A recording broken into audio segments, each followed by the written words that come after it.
Salut à tous, bienvenue dans ma vidéo sur les suites de l'accouchement.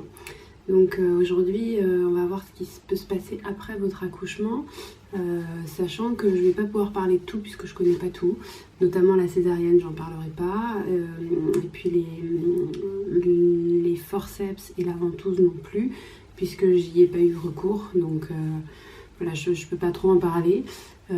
Par contre, pour ce qui est de l'épisiotomie ou de la déchirure, je connais puisque j'ai eu.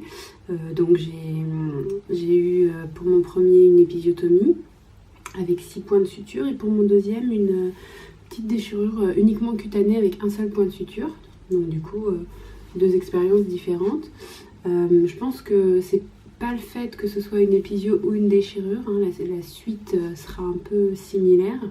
Mais c'est plutôt l'importance de la cicatrice que vous allez avoir qui va définir la suite que vous allez avoir. Donc pour quelque chose de très petit, peut-être que vous allez rien sentir et que ça va pas changer grand chose à votre quotidien.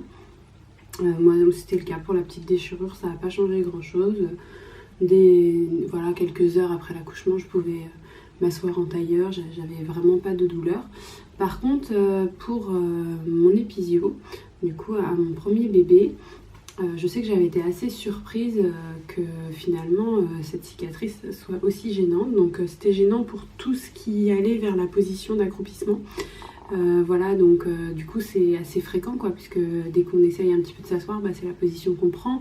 Et par exemple, déjà après un bébé on n'a plus d'abdos, donc quand on veut se relever du lit, c'est un peu difficile. Donc voilà, on passe par le côté, on s'assoit et on se lève. Normalement, du coup, là, passer par la position assise, rien que ça, c'était compliqué.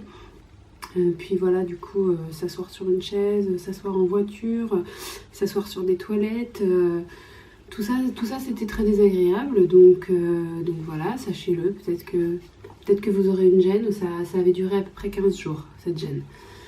Voilà, sachant que à la maternité, vous allez, si vous avez jamais vu ça, vous allez peut-être être un peu surprise. À côté des toilettes, vous aurez une petite douchette qui est en fait exprès pour justement vous soulager, que ce soit pour une épisio, une déchirure ou juste parce que quand bébé est passé, il a poussé, voilà, il a bousculé un petit peu tous les tissus qu'il y avait autour. Et du coup, ils peuvent être un petit peu démaciés, gonflés, chauds, douloureux, quoi. Et du coup, ça peut vous soulager d'arroser avec cette petite douchette. Quand vous allez aux toilettes, vous arrosez. En général, l'eau est plutôt fraîche et ça permet de se soulager un petit peu, de diminuer l'inflammation. Voilà, il y a autre chose aussi, toujours dans cette zone périnéale qui peut vous arriver. Ce sont les hémorroïdes. Moi j'en ai eu, mais pas juste ni avant l'accouchement, ni juste après, c'était plutôt à distance. Alors je crois que tout est possible, mais si vous en avez, donc les hémorroïdes c'est quand en fait on a des veines, soit du rectum, soit de l'anus, qui sont trop dilatées. Donc si vous en avez, je crois que le plus gros conseil c'est de boire beaucoup, parce qu'en général c'est un problème de circulation sanguine. Et mettez en place un traitement, si vous commencez à sentir que vous êtes gêné au moment où vous allez faire caca, mettez en place un traitement parce que c'est potentiellement des hémorroïdes et ça peut devenir vraiment très très douloureux. Moi là j'ai pas pris au sérieux là pour le deuxième, quand j'ai commencé à avoir mal je me suis dit ça va passer. Non, c'est pas passé, au contraire c'est bien resté, puis ça a plutôt eu tendance à empirer jusqu'à vraiment me faire très très mal sans que je fasse quoi que ce soit. Je pouvais même pas avoir un moment de répit dans la douleur, quoi. J'avais mal en permanence et puis quand j'allais aux toilettes ça saignait beaucoup, donc c'était un petit peu impressionnant. Donc prenez ça au sérieux. Il y a des traitements qui existent homéopathiques naturels. Voilà, vous pouvez demander gynéco, sage-femme, pharmacien de vous mettre ça en place si vous êtes plutôt branché truc naturel. Et puis sinon il y a une crème vendue en pharmacie en libre service, quoi, sans ordonnance, qui s'appelle Titanoréine et elle existe sous 2 formes, une avec et puis une sans lidocaïne. Je vous conseille de prendre avec pour avoir essayé, vraiment la différence est nette. La lidocaïne c'est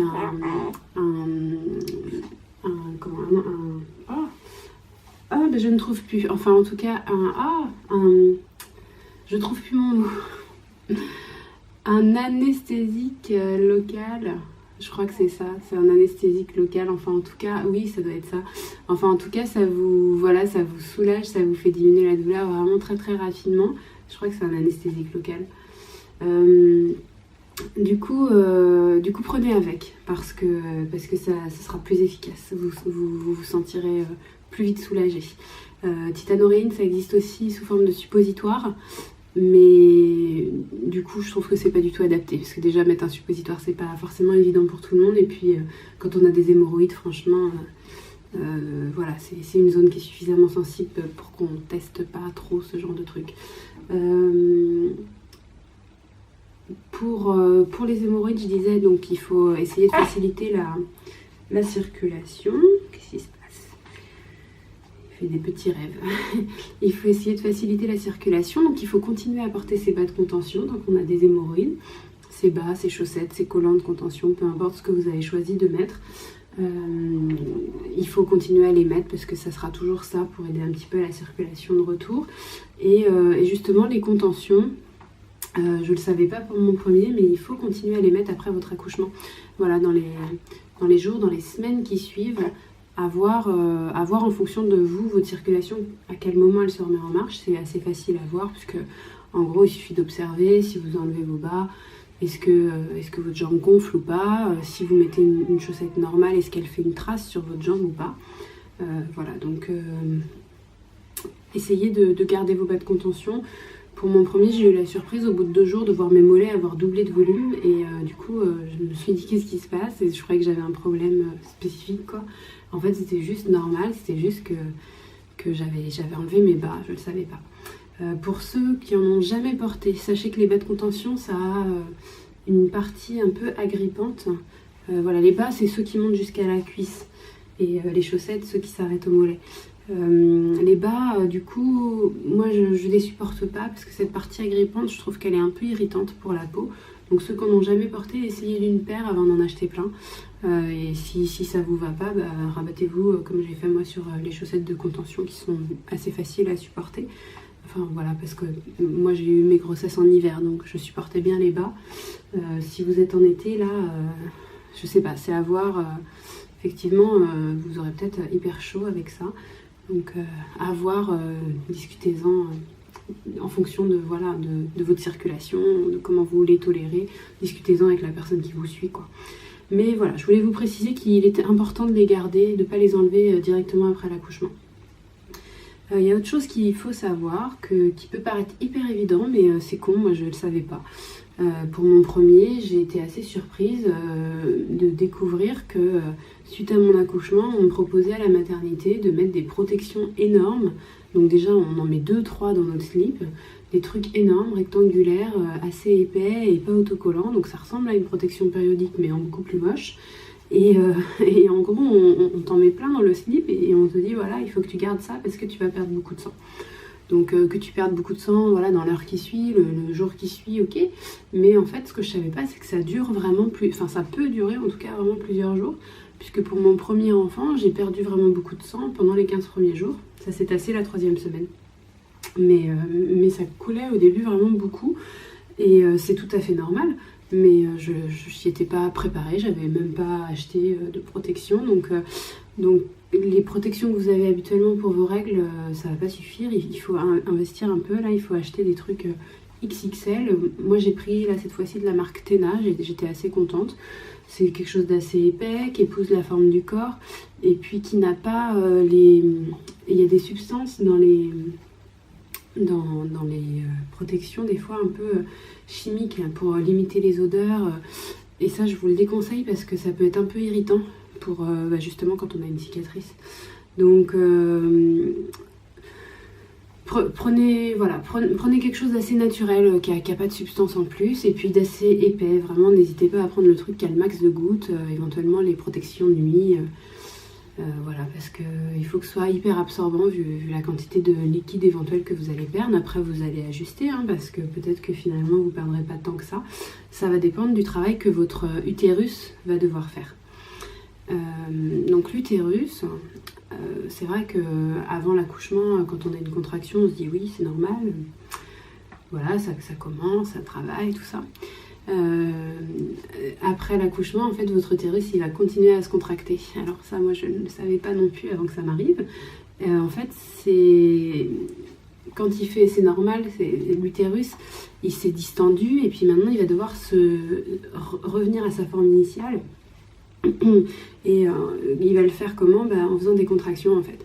Donc voilà, c'est normal si vous avez des contractions encore après votre accouchement. Normalement, ces contractions-là, elles sont assez supportables.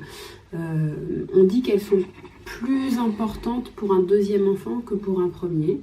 Moi, ça s'est pas vérifié, donc voilà, vous verrez bien comment c'est pour vous. Mais voilà, c'est normal. Si ça vous fait mal, vous demandez un petit traitement. Il y a des petites choses qu'on peut vous donner contre la douleur, voilà, pour que ce soit plus supportable. De toute façon, c'est ponctuel, ça dure pas non plus une éternité, tout ça. Et puis ça n'empêche pas, on peut prendre un petit traitement contre la douleur même quand on allaite, donc si ça vous gêne, n'hésitez pas à demander quelque chose. À la maternité, on vous le proposera sans doute d'ailleurs. Voilà, mais sachez-le, voilà, cette sensation que vous allez avoir dans votre corps, elle est complètement normale. Et puis l'intensité et puis la durée de ces contractions, enfin voilà, de combien de temps ça va vous le faire, ça va dépendre de ce que votre utérus aura à faire comme travail pour reprendre sa forme. C'est dépendant de chacun et puis des grossesses, quoi, parce que je vous dis, moi, la première fois, j'ai saigné pendant 15 jours, j'ai eu des contractions du coup utérines que je sentais très bien pendant à peu près la même période, et puis par contre pour mon deuxième, alors qu'on m'avait plutôt prédit que j'allais avoir plus mal, j'ai eu vachement moins mal, presque rien, et mon utérus est revenu très facilement à sa forme initiale. Donc voilà, vous verrez, c'est pas quelque chose que vous pouvez complètement prévoir, quoi. Vous ne savez pas comment votre corps va réagir. Ces contractions, pour les femmes qui allaitent, donc quand elles vont arriver en fait au moment surtout où vous allez mettre votre bébé au sein. Et c'est normal. Du coup, je ne sais pas par quel mécanisme, mais en gros, vous allez mettre votre bébé au sein. Et si sa succion est bonne, eh bien, ça va déclencher les contractions de l'utérus. Donc, c'est signe d'une bonne succion. Donc, soyez contente, même si c'est pas forcément agréable. Voilà un petit peu pour tout ce que je voulais vous dire sur ce qu'il y a au niveau zone périnéale. Maintenant, je voulais parler aussi de la fatigue. Donc, la fatigue, vous allez dire, elle en parle tout le temps, mais parce que je trouve que c'est vraiment le nerf de la guerre, la fatigue. C'est hyper important que vous n'alliez pas au bout de ce que vous pouvez aller. Donc, je voulais quand même juste vous dire que suite à votre accouchement, vous allez avoir les premières nuits avec votre bébé. Et que ces premières nuits, à moins que vous ayez vraiment beaucoup de chance, il y a vraiment de fortes probabilités qu'elle ne soit pas excellente, quoi. Donc, anticipez un petit peu. Déjà, j'avais dit dans ma vidéo précédente d'essayer de ne pas arriver à la maternité complètement crevée, complètement cuite, en ayant super profité de son congé mat pour faire plein de choses. Essayez quand même d'arriver à l'accouchement assez reposé. Et puis ensuite, si par exemple vous accouchez un matin, passez pas la journée, même si c'est très tentant, passez pas la journée à regarder votre enfant et à le prendre en photo, ou à passer des coups de fil, non. Essayez, si vous avez, si votre enfant dort et que vous avez rien de spécial à faire, et vous essayez de dormir, que ce soit une demi-heure, 1 heure, 2 heures, peu importe, vous essayez de prendre ce qu'il y a à prendre comme sommeil, parce que vous ne savez pas du tout ce qui va se passer dans les nuits à venir, et que il faut anticiper. Il vaut mieux avoir un petit peu plus de sommeil en stock que tout de suite être au bout du rouleau, quoi. Donc essayez, voilà, de penser à ça, de penser que vous allez plus maintenant ça va plus être vous qui allez décider quand vous allez dormir, en fait. C'est vraiment ça qu'il faut concevoir, c'est que vous pouvez pas vous dire je dormirai plus tard, là ça va, je suis pas encore trop fatiguée, non. En fait, vous savez pas quand vous pourrez dormir, parce que ça se trouve au moment où vous allez vous dire bon là ça y est, j'en peux plus, j'ai besoin de me reposer, et ça sera plus possible. Donc essayez de pas arriver à ce moment-là, essayez de prendre du sommeil quand c'est possible, sachant que du coup avec un bébé votre sommeil va se réorganiser différemment, puisque voilà, je disais, il y a peu de chances que votre bébé fasse des super nuits. C'est vrai que ça arrive qu'un bébé dorme 6 ou 7 heures, c'est vrai, dès les premières nuits, mais il y a peu de chances, quoi. Normalement votre bébé il va quand même réclamer à prendre, alors le biberon c'est toutes les 3 heures, mais le sein sinon ça peut être plus fréquemment, quoi, toutes les 1 heure, 2 heures, enfin vous savez pas. Donc du coup vous allez devoir vous réorganiser votre sommeil autour de ça. Et puis il n'y a pas que votre bébé ne va pas se réveiller que quand il a faim, il va se réveiller pour plein d'autres raisons. Alors soit déjà il ne va pas se rendormir forcément directement après parce que peut-être que dans sa digestion il sera un peu gêné, il aura des gaz, il aura mal au ventre, il aura un petit reflux, il sera juste éveillé parce que c'est sa période d'éveil et que lui il n'est pas au courant qu'à 2 h du matin on n'est pas censé être éveillé. Enfin voilà, il aura plein de raisons d'être éveillé et du coup vous allez devoir, en attendant que lui se cale sur votre rythme, ce qui va se faire au fur et à mesure, mais au début vous allez devoir vous caler sur le sien et dormir de manière différente. Donc n'espérez pas vous faire des super plages de sommeil à volonté, il y a peu de chance. Logiquement vous allez plutôt dormir en fractionné. Donc dormir en fractionné, ça veut dire que vous pouvez par exemple être content de votre nuit si vous avez dormi 4 fois 1 heure. Voilà, vous avez dormi 4 heures en tout, en 4 fois. Et puis peut-être que dans la journée, vous allez réussir à faire 2 fois 1 heure de sommeil. Et du coup, sur 24 heures, vous aurez pris 6 heures de sommeil, ce qui est plutôt pas mal. Mais voilà, il faut les prendre ces heures. Donc ne vous dites pas, là, j'ai pas le temps, tout ça. Non, il faut les prendre, même si c'est qu'une demi-heure.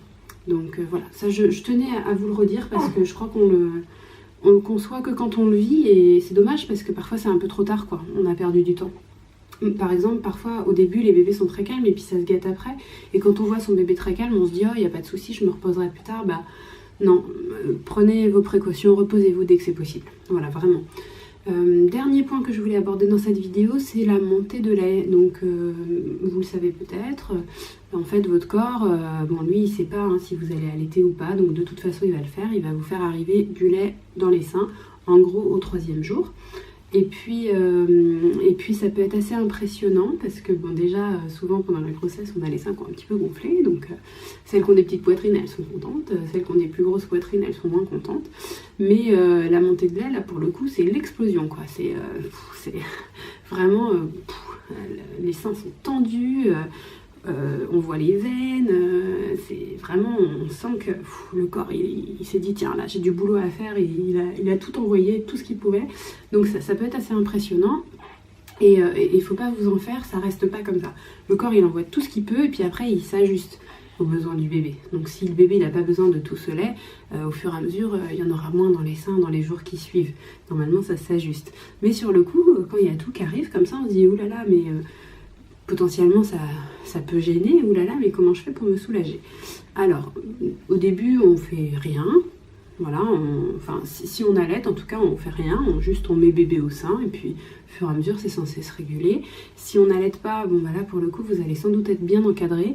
Je crois que une des recommandations principales, c'est de mettre des feuilles de chou dans son soutien-gorge quand on n'allait pas, parce que le chou, en fait, diminue la production de lait. Ça, c'est valable aussi quand vous allaitez, je le redirai plus tard, mais quand vous allaitez, évitez de manger du chou, parce que ça va diminuer votre production de lait. Voilà, ça c'est autre chose. Mais du coup, par rapport à cette montée de lait, mettre des feuilles de chou dans son soutien-gorge est censé soulager. Garder son soutien-gorge, ça peut être désagréable, mais il faut le faire parce que ça contient un peu le truc, ça évite que ça prenne des proportions colossales, donc il faut le garder nuit et jour. Essayez aussi, donc parfois le lait s'écoule tout seul, tout simplement, pouf pouf ça tombe. Essayez de favoriser ça, donc quand vous êtes sous la douche vous pouvez faire couler un petit jet d'eau chaude dans votre cou, vous laissez couler un petit peu sur les seins, ça peut favoriser l'écoulement. Si ça marche pas, il y a une autre technique, c'est la technique du verre d'eau. Vous mettez de l'eau chaude dans un verre et puis le verre en contact avec votre sein et voilà, vous laissez en contact et puis vous attendez un petit peu et normalement il y a du lait qui devrait s'écouler dans le verre. Moi j'y arrive pas, mais en tout cas sachez que ça existe, vous pouvez toujours essayer. Autre chose, donc là c'est pas, on va pas faire ça dès le premier jour, mais c'est une possibilité si dans les 2-3 jours vos seins sont toujours très très tendus et que vous n'arrivez pas à vous soulager, il y a la possibilité toujours d'utiliser un tire-lait pour les femmes qui allaitent, parce que pour celles qui allaitent pas, utiliser un tire-lait ça veut dire faire croire au corps que le lait sert bien à quelque chose. Donc c'est pas très recommandé. Mais pour celles qui allaitent, bon bah c'est pas grave quoi. Ça peut permettre juste de désengorger un peu parce qu'il faut pas que ça, c'est pas bon quoi. Si ça reste trop bouché au niveau des canaux, après ça devient vraiment très inflammatoire et puis on peut avoir des complications médicales. Donc parfois on peut dire à la femme allaitante, voilà, soulage un petit peu ton sein là avec un tire-lait. Le tire-lait, j'en reparle dans une vidéo plus tard, donc si ça vous intéresse, il suffit d'aller cliquer dessus. La dernière chose qui peut vous soulager, donc toujours par rapport au fait de mettre du chaud, sont les compresses, enfin les coussins gel. J'en parle dans ma prochaine vidéo, je crois, sur le matériel de l'allaitement. Donc vous pouvez aller cliquer dessus aussi si vous voyez pas de quoi je parle, parce que là je les ai pas sous la main. Les petits coussins gel, donc ce sont des coussins avec du gel à l'intérieur bleu là, rond, avec un espace pour le téton. Et vous mettez en contact, enfin pas en contact direct, hein, avec... il y a une petite pochette en tissu à mettre avant. Vous mettez en contact avec votre sein et la chaleur va éventuellement aider à ce que votre sein se détende et que le lait s'écoule, voilà, pour le faire sortir. Ou sinon, moi j'ai plus utilisé dans cette formule là, sinon il y a l'option mettre ce coussin gel, donc pour qu'il soit chaud c'est au micro-ondes. Et l'autre option c'est de mettre le coussin gel au frigo pour qu'il soit froid. Et ensuite de se le mettre sur les seins, pareil, toujours dans la petite enveloppe en coton. Et du coup, ça vous permet de diminuer la sensation de chaleur. Puisque je disais, ça gonfle, c'est rouge, c'est chaud. Voilà, on a l'impression, voilà, d'avoir les seins en feu, quoi. Donc le fait de pouvoir appliquer du froid, ça soulage. Enfin, en tout cas, moi j'avais trouvé ça plutôt confortable. Quand c'est très ponctuel, quoi, mais quand sur 2 jours on a l'impression d'avoir les seins très chauds comme ça, pouf, pouvoir mettre un petit peu de froid, ça fait du bien. Donc voilà, ça c'est la dernière chose possible aussi pour se soulager, dont je voulais vous parler sur la montée de lait. Et puis voilà, soyez pas trop impressionnés. J'avais eu peur, moi. Enfin, en fait, moi j'ai déjà une poitrine assez conséquente à la base, et du coup j'avais vraiment eu peur pour mon premier. Quand j'avais eu ma montée de lait, je m'étais demandé ce qui m'arrivait, j'avais appelé les sages-femmes, je leur ai montré mes seins, j'ai dit c'est quoi ça parce que vraiment je m'étais dit mais c'est quoi ce truc, quoi, enfin est-ce que mes seins vont rester comme ça après, enfin ça m'inquiétait vraiment, quoi. Donc non, normalement ils vont pas rester comme ça, vraiment le corps envoie tout ce qu'il peut, puis s'ajuste, donc les seins rediminuent de volume et puis après sont plus adaptés aux besoins de bébé. Et puis après, quand vous arrêtez d'allaiter, en théorie c'est censé rediminuer encore. Moi ça a rediminué, je sais que ça n'a pas rediminué pour toutes. Donc éventuellement partagez vos expériences en dessous, ça m'intéresse. En dessous la vidéo, en commentaire, n'hésitez pas à dire ce qu'il en a été pour vous. Je serais curieuse de savoir. Moi mes seins sont revenus très bien après que j'ai arrêté d'allaiter mon premier. Donc voilà, ça m'inquiétait pas du tout là de recommencer un allaitement pour le deuxième. Voilà. Dites-moi vraiment ce qu'il en est pour vous, ça serait sympa d'échanger autour de ça. Et puis j'espère que cette vidéo aura répondu à certaines de vos questions du coup sur les suites de l'accouchement, sachant que voilà, j'ai pas abordé tous les sujets, hein, je connais pas toutes les suites d'accouchement possibles, j'ai juste abordé les suites qui me paraissaient un petit peu pertinentes par rapport à ce que je connaissais moi. Donc si vous avez des compléments à faire, des choses à rajouter, eh ben, n'hésitez pas à le faire dans les commentaires.